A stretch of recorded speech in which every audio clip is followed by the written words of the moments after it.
Okay. Thank you so much, Salman. And thank you everyone for showing up. And I hope you consider this as a discussion more than a presentation. I'm just using the PowerPoint presentation to guide our conversation and to give us some sort of reference so that we can. So please, Advocacy. So it's absolutely and totally fine to unmute and just jump in and give your opinion. Again, it's a discussion, so that's exactly what I would love you to do. So don't feel as if it's inappropriate or anything. It's totally fine. So the reason why this topic has been on my mind for a while, because I mean, we all see what's happening in the world, and we all see the shift, not only in people's morale and their sense of causes and their sense of global justice, but it's also reflecting in our global purchase behavior. We have all seen the boycott waves and how it affected the markets really in a very visible way. So that said, I started to think about what makes it ethical. Like what makes a business ethical? Is it is it only putting that in the name? Is it only having a good intentions? What does it mean to really have ethics in the business and have an ethical business? So I wanted to break it down, and that's why I would love to hear your input as well, because it will help me also develop and process the meaning. So we'll start with breaking down the meaning and the definition so that we have more concrete aspects rather than very abstract. The first thing I would like to point out is that every business has the obligation to be ethical. It doesn't necessarily only depend on the size, whether it's big only, any size matters, even small ones. Sector as well, the industry, because some industries come with their industry specific regulations, but that doesn't mean that the others do not need to be abiding by any ethical rules. Ownership, it doesn't only revolve around who started it, the board or the owner or the entrepreneurs behind it. It shouldn't be that way as well. It shouldn't be also the structure only. So in short, every business has to keep that in mind. Now, what does ethics in business mean? I've been looking around and I found that this makes the most sense. It is to center human rights and accountability in every decision and in every operational aspect within the work, within our workplace, within our enterprise, to keep in mind people, planet, and profit. So that profit as well is not just for the sake of profit, it's sustainable and it's purpose driven. There is a cause still there, centered. When you read about it, you will find it referenced as sometimes as responsible business conduct as well. So speaking of human rights, in the definition, what are human rights? Are they just vague? Are they anything that we decide? It's actually codified, and there are few universally accepted instruments, and they are legally binding, and they are here. I will not read the slides so that it's not boring. I'm happy to share with you the presentation, anybody who's interested, so that you can go through it. So we'll just skim through so that we also have more time for discussion. So basically, it's protected rights that come in certain instruments that are universally accepted. There is also the ILO, the International Labour Organization Declaration on Fundamental Principles and Rights, but you will see now that it is very, very, very basic. It's this. So it covers only 5 aspects and 5 points. They're good, but they're far from being exclusive, exhaustive, or anything that can be actually meaningful. They're good, again, like not to undermine their necessity. If anybody has any input on that, please again jump in. This is only my opinion. Business ethics do have some kind of regulation. So you have soft laws and you have hard laws, meaning that some of them come with the language of we recommend, we advise, that's the soft part. And then there is a binding aspect to it where they come with an obligation, legal obligation. And that's where it's hard. Of course, most of the instruments are soft.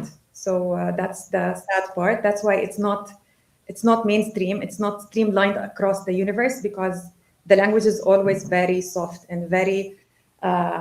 It leaves it to the discretion of the enterprise to take it or leave it. So here is the some of the guiding instruments, and I will go through two of them or one of them, just because one of them is binding, which is the new EU Corporate Sustainability Due Diligence Directive. We will come across that one later on in the slides.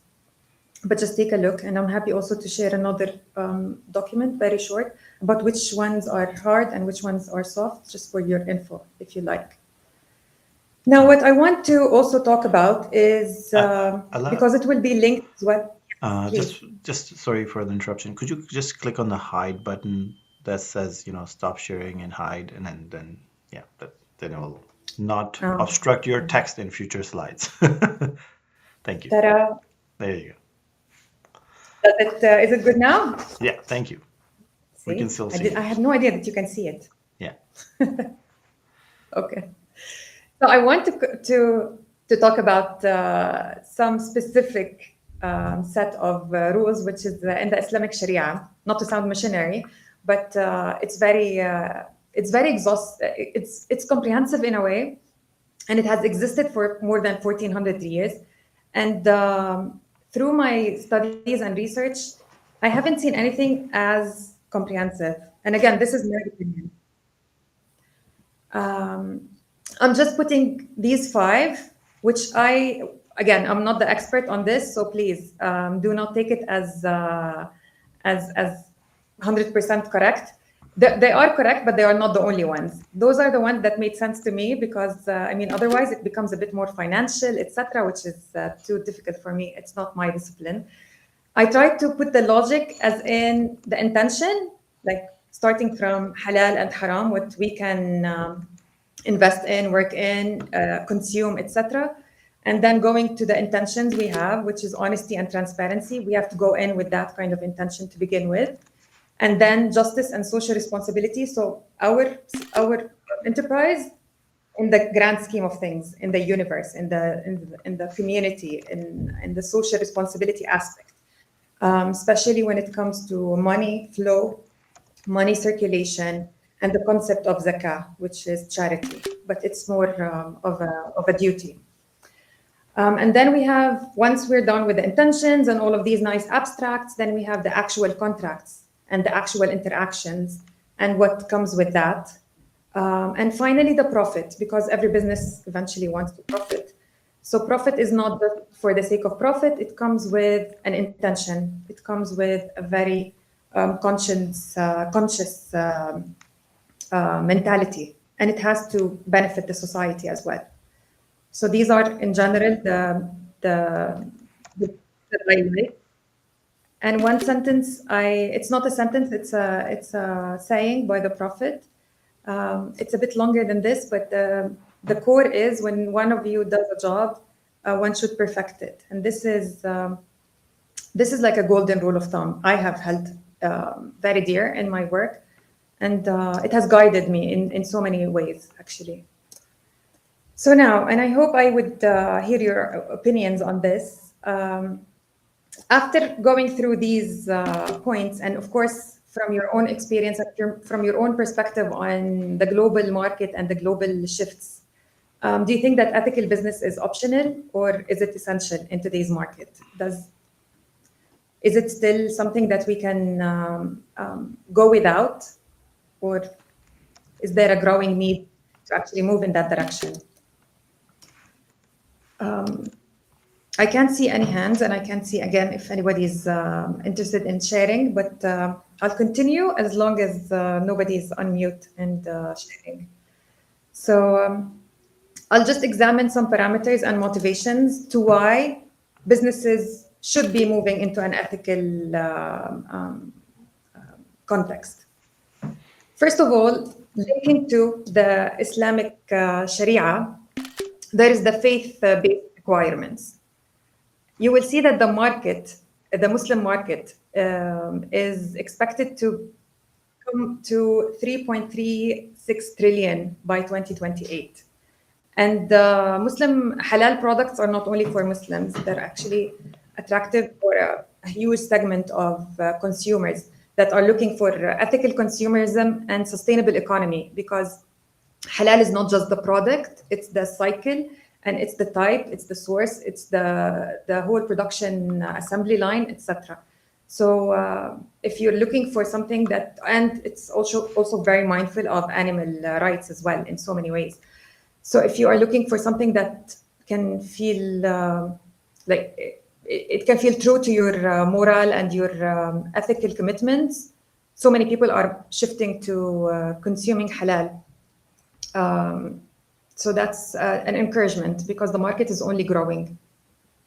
The market for halal products, that is. And halal products are not just food, by the way, they are also financial.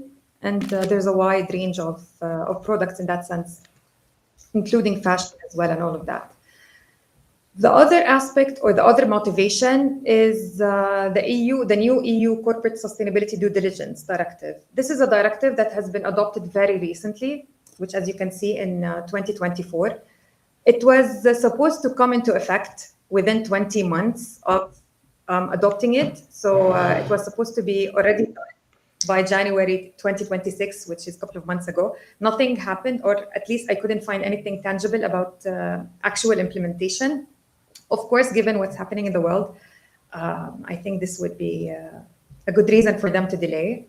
But the directive is actually, the language in the directive, in the document itself, is very binding. So you see that you have to, that it addresses companies in a language that is very binding. You have to start minding the environment and the human rights. So the purpose is basically focused on environment and human rights due diligence. European countries are supposed to find their own ways of incorporating the directive in their own jurisdiction. And that's what was supposed to happen within 20 months. So let's see. The scope was supposed to target any company with 500 plus employees, but then after negotiations, they went for 1,000 and above, which doesn't mean that other companies that are smaller shouldn't be mindful, because of the supply chain, because of so many other incentives and maybe reasons for them to look at the directive as binding for everyone. Because maybe at one point, and we will see, that violating human rights can be also through relationships. So by virtue of having any kind of contract or relationship, business relationship with another entity and corporate and enterprise, you might be also violating. So even smaller companies are encouraged to abide by these guidelines, because they don't want to lose ability to partner with bigger companies. The third, and in my opinion, the most important motivation or factor is the customer satisfaction and the customer trends. So nowadays we have all seen examples, and in every market we have seen local examples of boycott. And for that, I have added the BDS, because it's a huge and amazing movement. I'm very proud that in Jordan, we have managed to kick out Carrefour in the first half of 2024. So basically, it took us less than a year to get them out. And it wasn't easy, because Carrefour was everywhere in Jordan, for example, in Amman, let's say, because it wasn't big in the other cities, but it was very big in Amman, and you would find it almost in every corner. And people relied on it because it also had its own products. So the fact that we had been able to completely boycott it to the point where it had to leave the market, that's a huge success, and it shows how customers can really affect. It's not just romantic and it's not anymore abstract. It's actually happening. Carrefour was forced to leave not just the Jordanian market, but also Oman, Bahrain, Kuwait, all almost at the same time, causing the local franchise Majid Al Futtaim to lose 47% of their profit in the first half of 2024, which is amazing, I have to say, because I mean, you have to have a cause, otherwise, expect consequence, right? So that's on the motivation and the maybe parameters around ethical business. Now, linking to what I have said just earlier, sometimes the violation or the contribution to violation can happen through not just direct activities, but also through business relationships and interactions with other parties that might be in violation of human rights or the environment. And that's what we should be also mindful of. And here's a basic breakdown of what is a business activity and what is a business relationship. Of course, a business activity is as straightforward as it sounds. It's everything that a business does or doesn't do, fails to do, basically. And the business relationship is any kind of interaction, inwards, outwards, with stakeholders, inwards with the employees, with affiliate forces, etc., or outwards with the partners, with the value chain entities, with the state and non-state factors, etc. And now I think it goes without saying that ethics in business can be profitable. That's from my own perspective. And I think building up to this point, maybe I hope that the idea is clear. I have gathered some statistics just to show that it's not only profitable from the sense of making revenue and attracting customers, but it's also good for affinity and for loyalty of the staff and for the low turnover and for their creativity, etc. There are so many articles that talk about that. And even better, everything that we have seen. We have seen how some companies have completely fallen and had to leave the markets, and how some companies thrived because they have centered a cause. I'm sure that we all have examples, and I just shared about Majid Al Futtaim and Carrefour, but there's also too many. We have also Starbucks, for example, here in Jordan. We have forced so many branches to close. Not yet completely out, but hopefully soon. It's already empty. If you go anywhere, you will see that it's almost empty. And we know that the people inside are usually families of the same owner or the workers, etc., who get coupons for free. So hopefully it's working, and it will continue to work. Now, the last point I would like to talk about, and I'm sorry that all you've been hearing is my voice. I wanted to touch on what all of this has motivated me to do. So I have seen all of this, and then I've asked myself the question: how can we help businesses, not necessarily big, but just small businesses or big, become ethical? We know all of these things, but how can I decide as a business owner, as an entrepreneur, how can I streamline ethics in my business? What should I do? How can I do it? Is it doable to begin with? And I thought of ethical intelligence. And when I searched, it's not such a big type of intelligence. You have other types of intelligence that are get people talking about academia and practitioners, and so many people focus more on other types of intelligence, but not as much on ethical, which is a pity, actually, because, or maybe they want to frame it in another kind of language, not necessarily intelligence, but a higher umbrella, a superseding kind of rules. But as long as it remains abstract, it's going to remain abstract. So we need to bring it down to our daily life, to break it down to operational steps, maybe. So this is what ethical intelligence can be defined as, and I'm not going to read it. I'll just move on. So thinking in that direction, I decided to create a training package. that looks into these four aspects. And I have to thank Amanda and Ibrachi for opening my horizon to these four aspects, actually. So basically, when we look at the four categories, which is personal, interpersonal, institutional, and structural, we want to look at the personal in terms of building our capacity, raising our awareness, because it's not enough to just want to be ethical.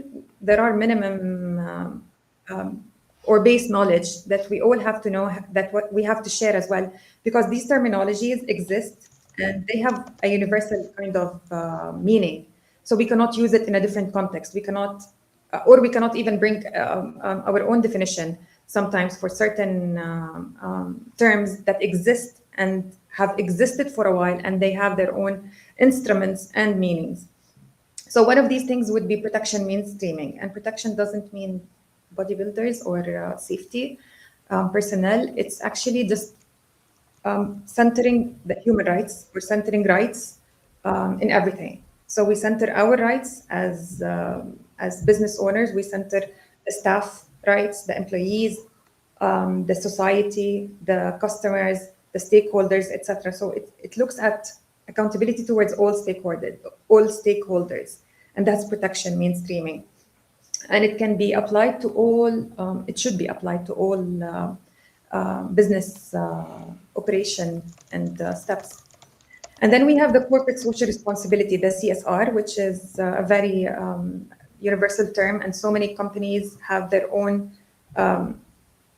standoff kind of project, which is good and bad in the same sense, because it shouldn't be standoffish. It shouldn't be an isolated thing. We shouldn't think of we shouldn't think of it as charity. It should be embedded in every part of the work. And then accountability to affected people, which also linked to protection mainstreaming and all of these concepts. And then we have the interpersonal, which is how the company interacts with the stakeholders, internal and external. And the main aspect in this sense is the grievance resolution mechanism, or the complaints and feedback mechanisms. And we will see how important that is, even in resolving legal repercussions and legal issues. And it has happened. I don't know if we have time. Yeah. I think there was just a bell. Please continue. Okay. There's nobody. Yeah. Okay. Thank you. Sorry about I that. just wanted to share a personal experience that happened with the complaints and feedback mechanism, which we refer to as CFM for short.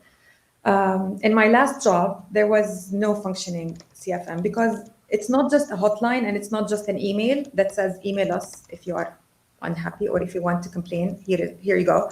It's not just that. It's actually linking it to the decision-making process. And that is not easy, to be honest. So in my last job, which is with the UN, I have seen how the CFM has completely and drastically changed the way we deal with our beneficiaries or the refugees we deal with. So basically in 2009, or from 2009 to up, and that's when I joined that organization, up until 2025 or 24 when this happened, we had one rule, which is for the resettlement process with the US, if you are going to, once you advance through the system and through the process, there is a security a photo that has to be taken, which according to what we knew, every woman has to show the hairline and the ears. And without that, the process had to stop because it's mandatory. That's what we thought. Until 2024, when we had started this CFM, which is a proper complaints and feedback mechanism. So we received this complaint from one of our refugees, and he said that my wife, like, this is from me and my wife, and we refuse because we know that this is not the rule. We have, and he actually took the paragraph, the relevant paragraph, and he put it, and he was like, here you go. It says that if it's worn for a religious or a medical reason, then we can keep it. And I cannot even tell you how many hundreds of people and thousands of people had to withdraw from the program just because of that clause that's eventually not correct. So I took that personally, and I started researching. And I researched literally everywhere in the governmental portals, in our own internal policies, etc. Everything takes you back to that paragraph. So it says in the main page, it says, yes, this is the rule. And then they put the exception in a very small line, and then in very small letters. And then people do not usually pay attention to that anyways. So basically, it was a good exercise, and it was a success story to show that the complaints and feedback mechanisms protect the rights of the people, give them the platform to voice their own complaints and their own input and feedback. And it's a very good learning mechanism as well, because we had never been able, I was never prompted to search before. And even though I have seen so many people withdraw, which is sad, but I've never thought that this is a possibility. So thanks to people who managed to give us this kind of lead, we fixed a system, and we raised it all the way to the higher management, and then it went all the way to people in DHS and domestic homeland security. And we hope that they continue to use the same proper guidelines. So that's on relationship and interpersonal, how important it is for any business, even if it was small, to have a very meaningful two-way mechanism of communication with their stakeholders. And then we have institutional, which is a monitoring and evaluation mechanism, more or less. And within that, you have a learning, or we call it an institutional memory as well, so that we can always not reinvent the wheel every time, but we have scenarios, we have lessons learned, etc., etc. And that's basic for any company right nowadays, or any even small enterprise. They have to have some sort of audit and some sort of monitoring and evaluation. Otherwise, I mean, the mistakes will continue to happen, and that's sad, because we all make mistakes. There's always a margin of human error, but it's sad when you see repetition and there's a trend, because that means that there's something that hasn't been done somewhere. Structural, of course, is aligning your actions with your words. And we have seen so many examples of companies that say one thing, but then eventually they do the opposite, and not necessarily only in the business part, also in the countries and agencies and humanitarian organizations.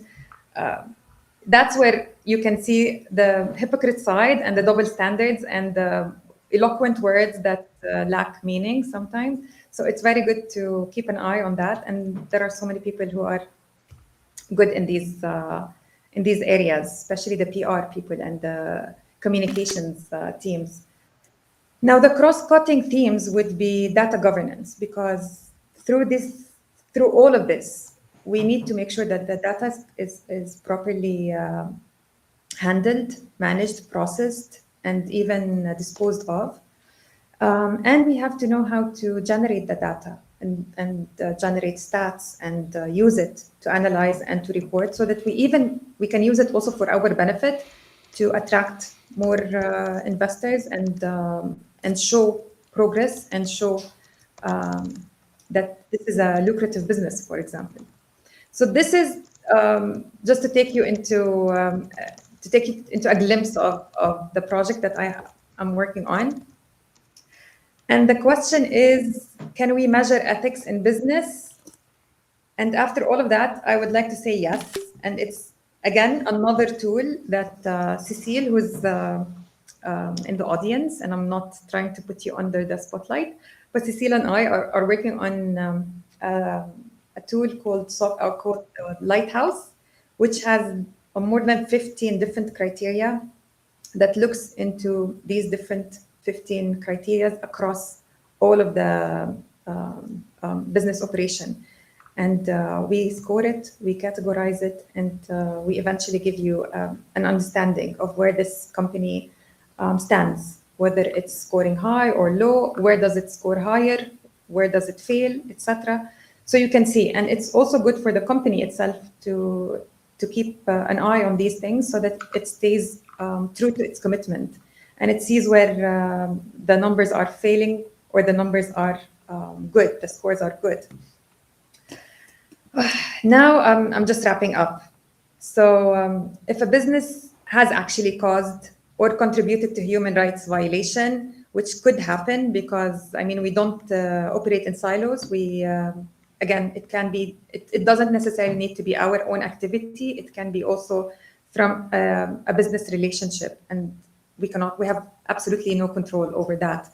So one day we could wake up and see that a partner or a contractor or an outsourced supplier decided to do something fishy or wrong, and suddenly that has an impact on us.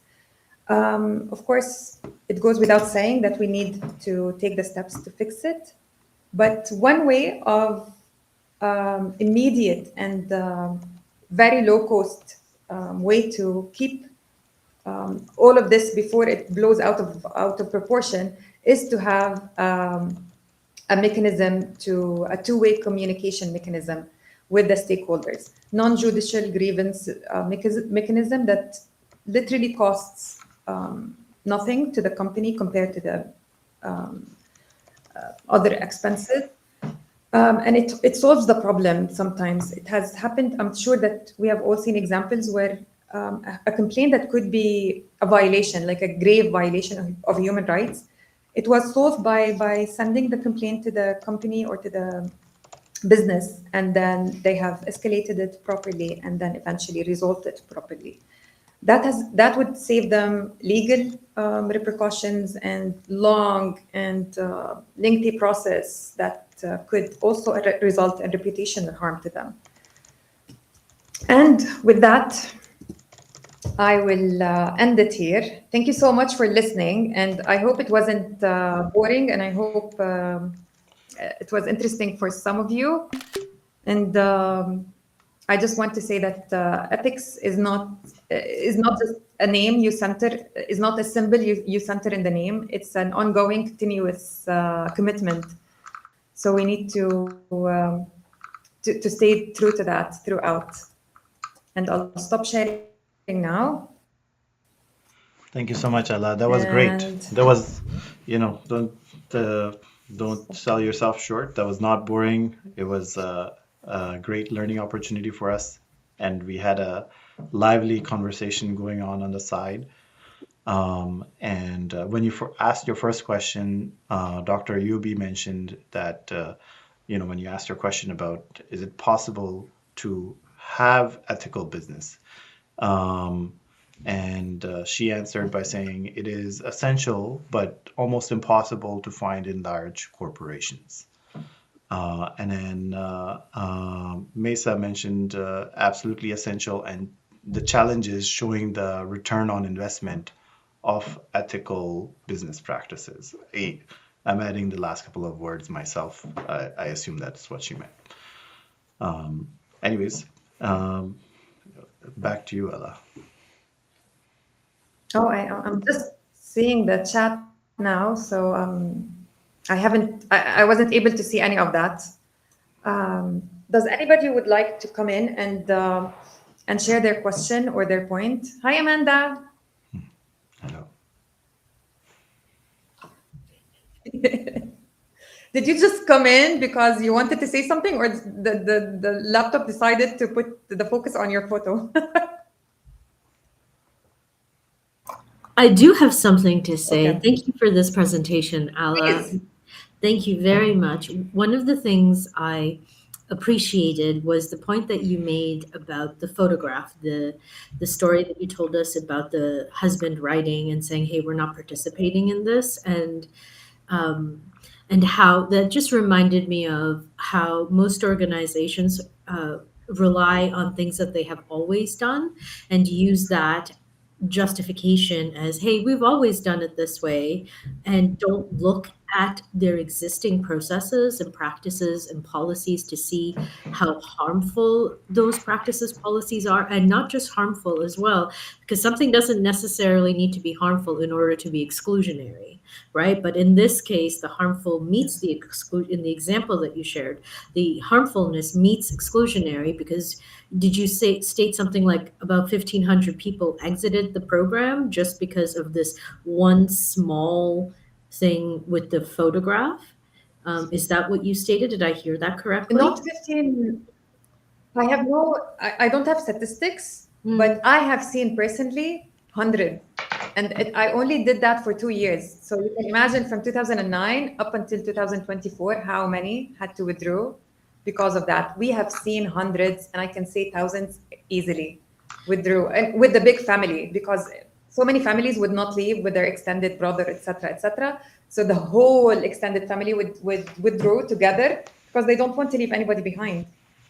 and that So makes yeah, sense, it was a right? disaster, and we've all known about it, but we have never done anything. And at that point, there was no complaints and feedback system. So even though we had heard their complaints so many times, we did not have a system. We did not have a platform. We did not have a process to take that complaint and raise it properly. We did raise it, but then we didn't know where it went. It went into this black hole. But then when we established, and I'm happy that I was one of the two that established the CFM in that organization, we had the power. It's like I went to the leader, the head of the mission, and I was like, okay, so what are we going to do? And then I was like, I found out this and that. It gives power. When you have a system, that comes with power. Yeah, agreed. And I think what's critical in what you just said is also that you built in a feedback mechanism, right? Because how else are we going to hear back from the people Yeah. participating on who the beneficiaries, how are we going to hear back from the beneficiaries of the program? And it just adds validity to what you are attempting to do with your business, right? In creating those feedback loops so that things like this don't get missed, number one. And two, we're not passing on systems of oppression that we have come to accept in our day to day. So thank you, Ella. Absolutely. Thank you so much for the addition. Absolutely. Okay. Were there any questions or any points in the chat? Because I can't go Yeah, through all of Ted it has a quickly, and I question. don't want to Ted, miss please. anything. Please, Ted, please. go ahead, please. There was other conversation just around ethical finance, specifically in Canada, and some challenges around that. If somebody has a question, please feel free to ask, and we'll start with Ted. Yes. Oh, you're on mute, Ted. Oh, okay. All right. Chat. Okay. Yes, he did mention that. Sorry about that. Ted has actually written and self-published a book on ethics, and he has shared that in the chat. So please check that out. So thank you for sharing that, Ted. Okay. And I will Cecile, would you like to run Lighthouse? Yes, please. If you want me to, I do not want to take this spotlight away because this was an amazing presentation. Please, So please. Guys, I would be seeing it for the first time with you now. So this is it's been a while. drum roll. Please take it. Well, I just feel like I want to share this because I feel like it ties in so well with everything that you're saying, that there is a way for you to bring ethics into business and to make it profitable. And I see it as it coming from both ends. Like you start from the job seekers and make it easy for them to really see the transparency in a company. But let me just share my screen really, really quick, and you can kind of see. Share window. Okay. And while she's starting to share her slides, share her window, Ala, a few people asked if you will be sharing the slide, please. Oh, of course, I will. I can share them. Well, I made slight changes, Salman, so I'll share the last one with you. Okay. And I'll share a document of all these binding or non-binding. instruments guiding the ethics in business, so that people, if they want to take a look, I really invite you to take a look, because you will see that they are very basic and they do not cover, and they actually sometimes say it, like not sometimes, you will see in the document itself that it says this is not comprehensive, and does not come with an implementation mechanism, etc., etc., which again makes it kind of doesn't really serve in real life, which is counterproductive in itself. Anyways, let's see Lighthouse. Do you see my screen? Do you see it? Yes. Yes. Okay. We do. It's not pretty. I do have to make it look a little nicer, but Please become. this is just a dashboard, and then you can kind of search for, I actually haven't run it in a while, so it might not work, but like someone yell at a company. Microsoft. Cisco. Okay. I do have Cisco on here. That was like I I kind thought of used so. it to tune this. Yeah, I used it to sort of tune the stuff a little bit. Yeah, so, Microsoft is interesting because, they're very much complicit in big tech, sorry, in the genocide. But they are less than 5% um, in, what would be considered weapons industry. So then they end up on investment portfolios that are considered ethical, halal and other ethical options that the banks offer, ESG, DEI, whatever label they put on it. And but then they've also made some changes to reduce their, footprint in the weapons industry. So it's like a big mixed bag, but still, at the end of the day, still very much complicit in multiple genocides.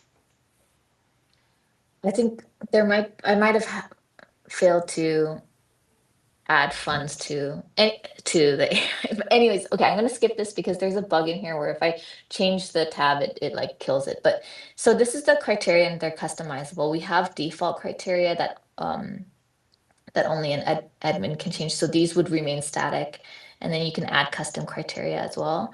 So each one of these have a custom. So Allah, oh, there we go, actually. Oh, okay. I guess we fixed the bug. So that's the score for Microsoft. Yay. Okay. These are all the reports that we have, and then you can rerun the analysis too, so that you can have It's like good, actually. multiple. I expected much lower than that. Yeah, so the thing is, you have to look at everything. So that's where the transparency comes in. Because, like, for example, Cisco has a high score of 72, right? And you can see in all the different categories, like, why it goes higher. But then look at the adherence to human rights. And this is a deal breaker, right? So the adherence to human rights is really low, and it'll Yeah. give you kind of a summary of why, and like in the different subcategories: direct harm, indirect harm to people, violation of privacy, custom, and then it'll even go further than that too, like explain the subscores a little bit, and then you can kind of see which sources were used in the analysis as well. These indicate AI selected sources, but you can also, when you run your analysis, you can also, like for example, if I want to rerun this assessment, I can add additional sources in here. So like another website or a document, upload it, and then rerun the analysis on it. And you'll see it in the history, like you can go in and drill in, like select whichever historical run you have, and then go and see which sources were used there and which categories were enabled or not. So you can like, set these um and so forth. And for every, so this is my user account that I logged in. Every user has their own account. Anyway, I don't want to go into it too much, but regardless, these are No, these are please. all the categories and subcategories that Allah, with her expertise in ethics, came up with. And these categories and subcategories descriptions, they remain static, but a user can adjust their thresholds and the deal breakers to develop their own sort of custom score. So this is something that Allah and I have been working on to refine. I'm getting close to an MVP, and hopefully we'll put it out at an alternate career fair that some STEM for PAL students are hosting in Berkeley in a couple months. But I don't know, we'll see. Like, but that's from one angle, and then from Allah, she's kind of going I more gotta from the business side of things and like the training aspect. And I think that these two things will kind of work together. got a question on this. Yes. Oh, Glenn, you're on mute. Can you Okay. hear me? Oh, yes, Yes. Glenn. Hi, sorry. Assalamu alaikum. Yes. This is awesome. So I'm part of Entrepreneurs for Palestine, and we are working right now on basically something to help workers that are looking for working at companies that are more ethical. And so we're working with some folks that were fired from Google, part of the Google 9. And there's a couple of us. It's just a grassroots thing. And when I see this, it seems like, this could also hit on that scenario. We're trying to have like a central place where workers that, maybe now there's a lot of work that's gone on around like startups. There's like smaller efforts like get people into startups that are more ethical. That doesn't work for everybody. So like we have people like at Oracle, one of the people I'm working with who's helping us with this, he's at Oracle and he's trying to get out, but he's trying to go to an ethical corporation that he could work at. And so I think it would be interesting too to bring data points in about the environment, like employees. I don't know, this might be scope creep for you, but there's definitely a need. And before we would build something new, when I look at this, I'm like, this has come so far. So I don't know if that's what you were thinking about. But yeah, there's a few of us, and again, one of the people that is working with us was fired from Google because he was part of the occupation of the Google offices. And we have another sister who she's just been very outspoken in no tech for apartheid. So it's like a combination of folks from a few folks, just four of us from Entrepreneurs for Palestine and from no tech for apartheid that are working on this. Is it something Yeah, you're that would thinking be about? lovely. Cecile has already asked for contact, so yeah, we can take it. We can take it after the call. Sure. Hey, Cecile, Okay. any ideas? Yeah, I'll Yeah, get your let's chat contacts about from it. Salman You're Bay on Area, the group. Cecile? I'm Bay Area. I'm San Francisco, if you're Bay Area based. I am in LA. You guys. Okay. Yeah, we have a Signal chat. Is Lighthouse, is there a preview? Is this up? Like it's out, it's public, or it's completely private at this point? I need to I just keep getting distracted, but I just need like a week to Okay. just go ahead, just like finish off the MVP and then Even if you have deploy it. yeah, even if you have screenshots, let's talk offline. But this is very exciting. Great work. It looks really good. hey, I love how Yay. the lighthouse brings the rubber to the road, where everything that we have learned is being applied, and you are seeing the score, you're seeing the sources, and then you're applying those principles immediately. Um, Yeah. how would I assume Lighthouse is intended for established companies, or would it somehow work for brand new companies that are just starting out, let's say startups or something like that? So I think it's interesting because Allah and I have kind of worked on it from both angles. Hmm. So Allah has kind of started from like the business enterprise side of it. And then I've kind of started from the user endpoint, from like job hunters seeking ethical companies. And then actually Brandon, even I just kind of like was having a chat with Brandon from Principled, and he was actually even like thinking about it from a recruiting standpoint. And then you can use it also from like an investment standpoint too, right? So I think it's like something.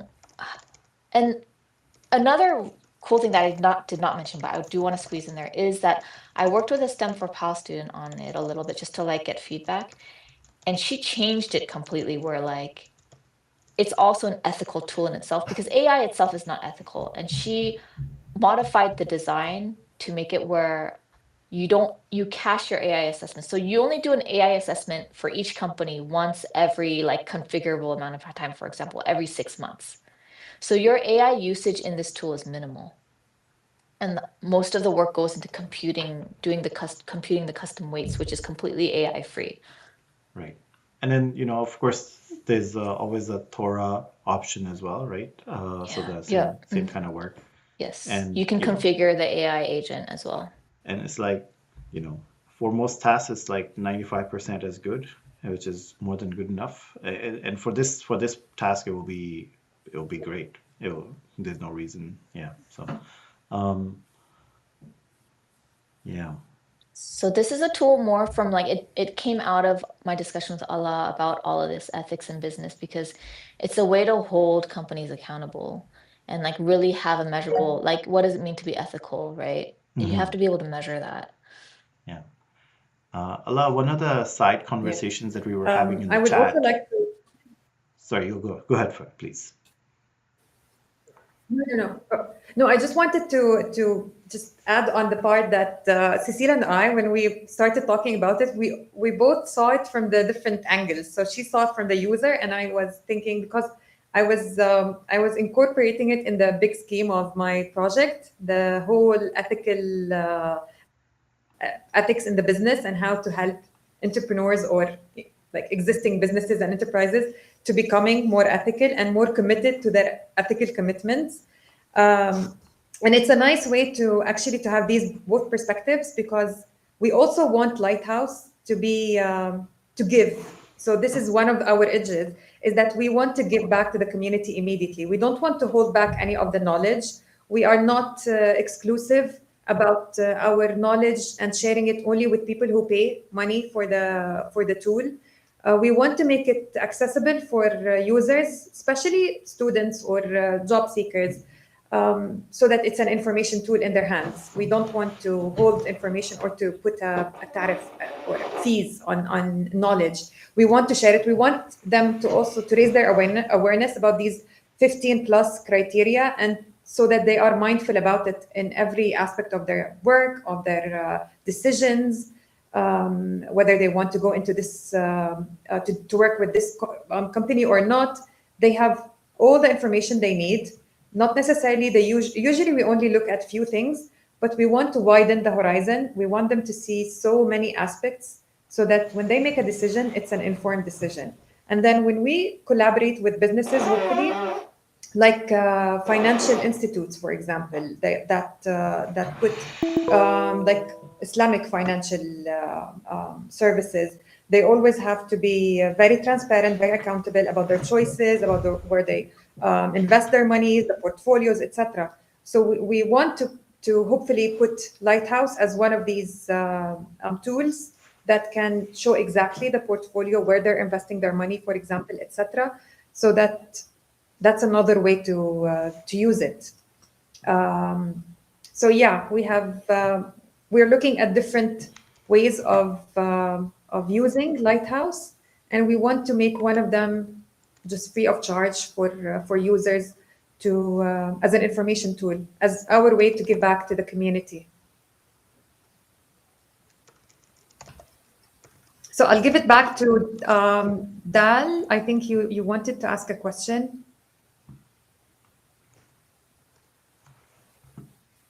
And Dream also had one of the use cases includes decisions on product adoption. Care to elaborate? I'm not sure I understand the point. Sure, yeah. For example, if one wants to use a new product. Sorry, I'm not sure if you can hear me with all the Yeah, we can hear you. Yeah. Okay. Yeah, we can. Okay. So yeah, just for example, deciding on what products to use, things can be varied. For example, Miro for collaboration, or if someone is switching from one ecosystem to another, what's better, comparing them, things like that. So additional use cases for Lighthouse. Like I was looking at Miro the other day and trying to find out, is my data going to be, especially doing Palestine related work, is the data that we put on there going to be safe? Is this company trustworthy? These kinds of questions come up. Yeah. One of my most favorite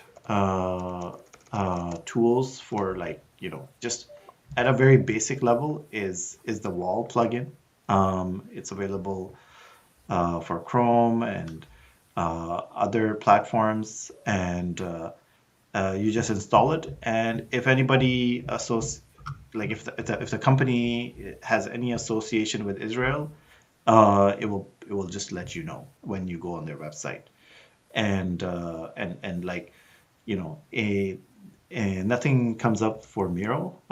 So I don't know exactly what criteria they use to, but the plugin has more than 19,000 websites that it blacklists. So as soon as you go to Wix or other similar platforms, you get a prominent banner. Hey, this company is headquartered in Israel, or the founder is Israeli, or whatever, and it's one of the absolute best divestment supporting tool. So, but it's not comprehensive, but still, something. So that's definitely a start. That's great. Thank you so much, Salma. Thank you, Reem, as well. And then I was just gonna add, like, one of the, we had a lively conversation on the side around ethical investing, and then we got into some of the specifics of ethical investing in Canada. And actually, before I finish my thought, Mesa has a question. Please go ahead. Yes, please.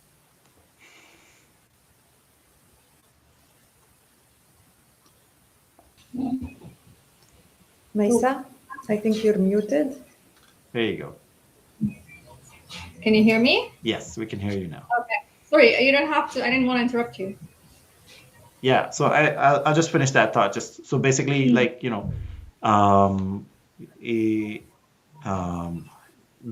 would be great to, like, have something incorporated where, like, ethical investments are also considered, and companies' investments, because all the companies, they invest in other companies too. So yeah, I'll just finish that thought there. And Mesa, go ahead, please. I mean, my thoughts are not exactly coherent, but I'm just thinking about like if there's a product roadmap. Like one of the things that would be very helpful is to have like a push strategy to push lists for people, like maybe a weekly or a bi-weekly list of red, yellow, green ratings for people who do not have, they're not necessarily incentivized to go in and pull this data. So, like having our own like investment kind of like analysis. And I'm talking just in terms of investments, publications. And then the other thing that I was thinking would be like so cool to have a plugin where if you're just about to invest or download software, that it gives you an alert, says, hey, this product or this technology or this company is red. Are you sure you want to invest? Are you sure you want to download this software? Maybe I'm dreaming, but this will be really, really cool. Yeah. And like the wall plugin is something, it's very basic, but it's actually very close to that. And it comes in handy every single day for me. And even for work, where, at my work, I can't follow BDS policies, for example.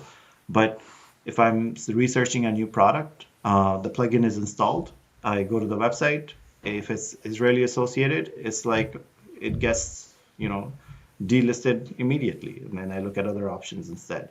So it's not, it's nothing's perfect, but like it's really, the impact that plugin has is really amazing. And yeah. All right, cool. So we have that plugin. okay, maybe we'll take one last question from Dal, or unless he was just giving us a reaction and hit the hand button by mistake. Hi, thank you everyone. This was a great call. I just, as a investing expert and former portfolio manager, I think there's some great ideas here, and I'd love to get copies of the slides and maybe just see if there's a way I can contribute, just at a very high level, if there's little gaps from the finance and portfolio management kind of perspective. I think some good links were shared to help us further each of our kind of journeys. But I'd also advise people to be cautious in filtering everything out. Now, if you have a strict halal perspective, like I don't know all the religious ins and outs, but I find that a lot of people end up like just not investing. And I fear that people sacrifice their own finances to try to do like ethical perfection. But I think these are great because it allows us to have the data and the knowledge to then continue to pursue what better would look like. So I think this is a good mix of holding specific businesses accountable versus filtering your portfolio. And I think they're actually two very different things. I hope that made sense. I wanted to keep it brief. Thank you. Thank you. Thank you very much. That makes sense. All right, cool. So any last words from Allah before we end the call? I'm unmuted. Yeah. Thank you so much. Thank you, Salman, for the platform. This has been, I loved it so much. I hope people have enjoyed it as well. And Cecile, thank you so much. And I'm so glad we had the debut of the Lighthouse with everybody. So that's a moment for us. Yay. And thank you for being part of it. Thanks everyone for the input. And I look forward to connecting with some of you because this looks like it's going to be interesting as well. Thank All you right. so much. All right. And thank you, Cecile, everyone. my Thank you. partner. Thank you for being here. I appreciate all of Thank you. Have a great Have a rest of good your day day. and evening. And